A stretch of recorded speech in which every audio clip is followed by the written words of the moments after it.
Hello! We got new LEDs sent by the same company that makes the old ones we tested in our video. And this video I'm going to show you how to fit them into the headlight. Stage 1. It may be easier to remove your headlight from the vehicle rather than trying to fiddle about in the back doing this.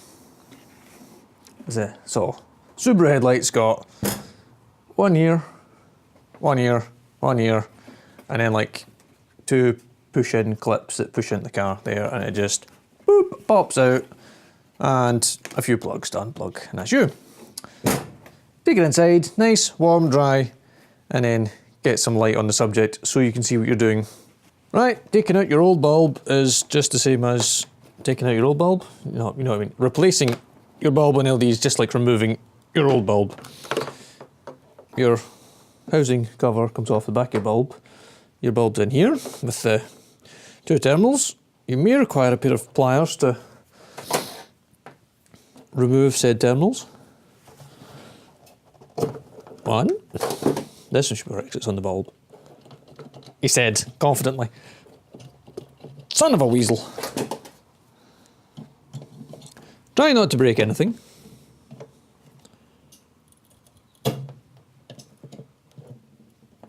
Not always possible. You can usually fight them off it. Here we go.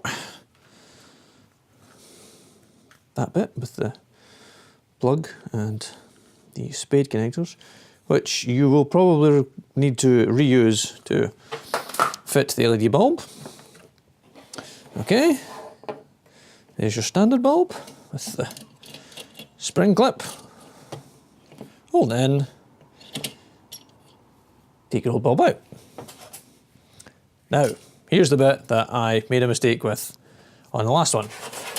I was trying to fit this in there and get that spring clip to fit round this heatsink. Nah, that's not what you do. What you do is you take this bit off. You might need a pair of pliers.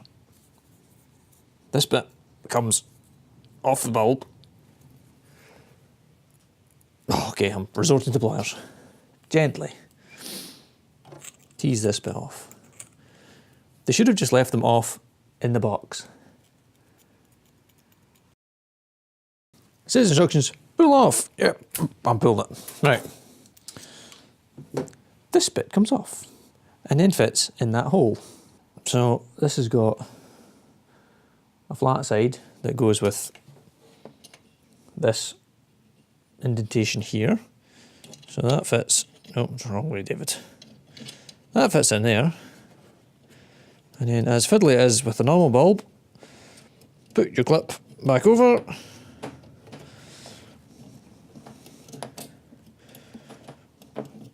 Oh, this is why I love H1s. Okay. That clamps the base into place, you can see. And then all you have to do is line your bulb up, keep it in shot, line your bulb up with that slot, so you've got a thick side and a thin side obviously, and you want to push it into that slot and push it in like that. So the only thing I've found is this spring clip still pushes against the heatsink regard, so the bulb's not actually seated. So if you were fitting these permanently, just take your long nose pliers and just bend the top of this clip out of the way a bit so the bulb actually sits flush. Okay, the new bulbs that they sent me seem to be a better fit. This base part here, which is the bit that was wobbling on, doesn't wobble in these ones. It's nice and solid and secure. Not like this one, which you can see is, try and hold it still, and this bit's not tight. So I might just have a bad patch, but this bit's not a nice tight fit. So now this one's in, it doesn't wobble. There's, well, no more than a usual bulb wobbles. And it's in, it's tight, it's not wobbling about, it doesn't wobble when you move the light. I should plug it in and see what it looks like.